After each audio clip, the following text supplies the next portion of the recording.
How are we doing, guys? Always to be Leeds versus Stoke match preview of the game. So just some quick pre-match thoughts anyway, guys.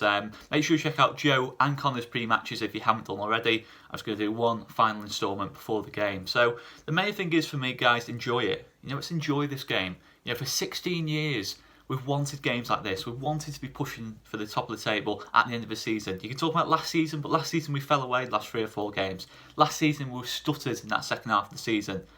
At the minute, for me, I think we're playing well. We're in a fantastic position, better position than last year.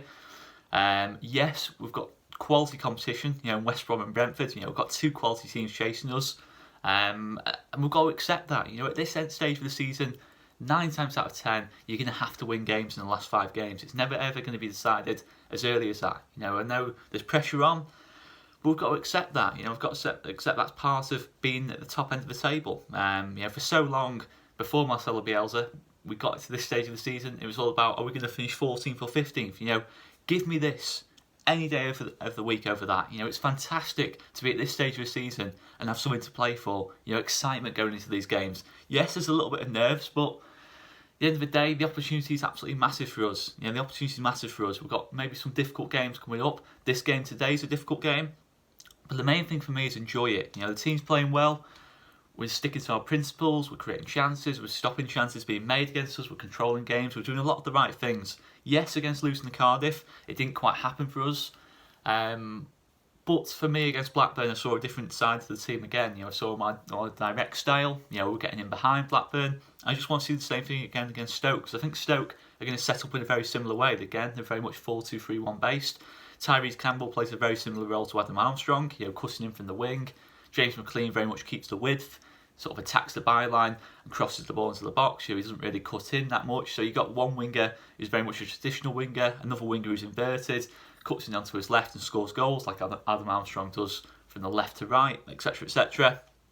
Nick Powell's a good number 10. Sam Vokes holds the ball up well. So they've got a good attacking 4 there in effect. But I think defensively, I look at this Stoke team and I think it's not got a lot of pace. I think if we do the same things we did against Blackburn, these lovely little through balls into Alioski and Harrison and Bamford, getting the midfield onto the ball, give them options forward, have plenty of runners. I'd go with the same team again, guys. I don't see any reason to change it. Possible argument, Hernandez for Roberts, but for me, I'd still wait on Hernandez until he's fully fit, but obviously great options off the bench. You've got Hernandez, Costa, Dallas there off the bench. For me, I see no reason to change the team. I thought the dynamic of the team was fantastic against Stoke. I don't see any reason to change it. I think Stoke, as I've said, very similar teams to Blackburn. If we attack them with pace, I think we've got a fantastic opportunity in this game. We've just got to make sure we're not playing the ball in front of them like we did against Luton. We had too many people dropping deep. We weren't really making any sort of final third passes that could really hurt Luton, but the total opposite was there against Blackburn, and we've just got to make sure it's more like Blackburn than it was against Luton. Second half against Blackburn was absolutely there's a lot of talk about what the other teams are doing, but for me, that second half against Blackburn was as good as what I've seen West Brom or Brentford do so far for me. And that second half against Blackburn, second half against Fulham the same. And that's the key thing. If we stretch teams, if we stretch the pitch, use our pace, Alioski, Harrison, against that Stoke back 4, I think we've got a big opportunity. But of course, like with any Stoke team, the threat is set pieces as well. They've got a big threat on set pieces. I think 3 of the 4 goals they scored against Barnsley all came from set pieces.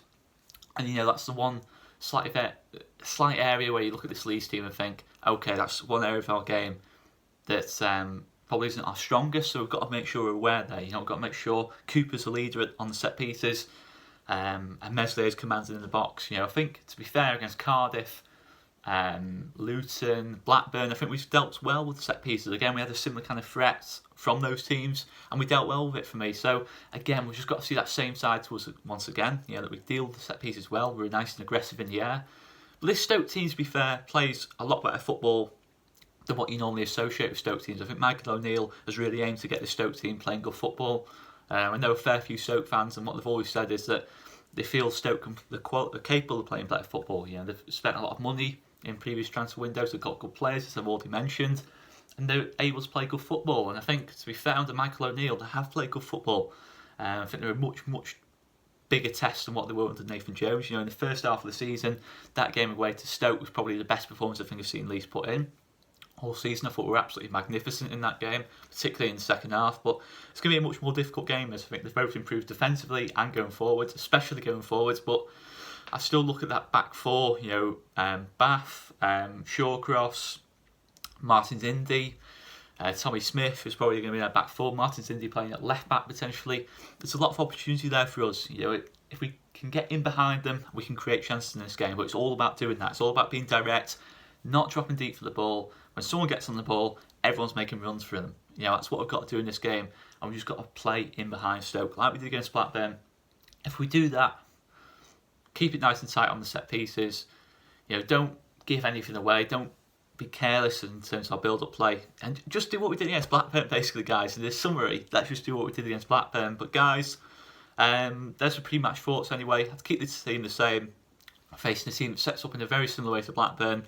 Arguably, we're better players. But if we did what we did against Blackburn, I'm confident we can win this game. But let's wait and see, guys. But the main thing is, there's still a long way to go. But you've got to enjoy it, guys. You've got to embrace the pressure for me, and that's the main thing. It's pressure, but we've got to embrace it. Because if you want to finish your top one, top two, you've got to be willing to really put the work in. Fear to an extent the last couple of games, but the last couple of games are always going to mean something. When you want to finish in the top one or two, you've always got to be aware that the pressure is going to be on those last 4 or 5 games. We've known that all season long, and it's here now. So guys, I'm going to leave it there anyway. Make sure you check out Joe and Connor's previews if you haven't done already. I've been Oscar. See you later, guys.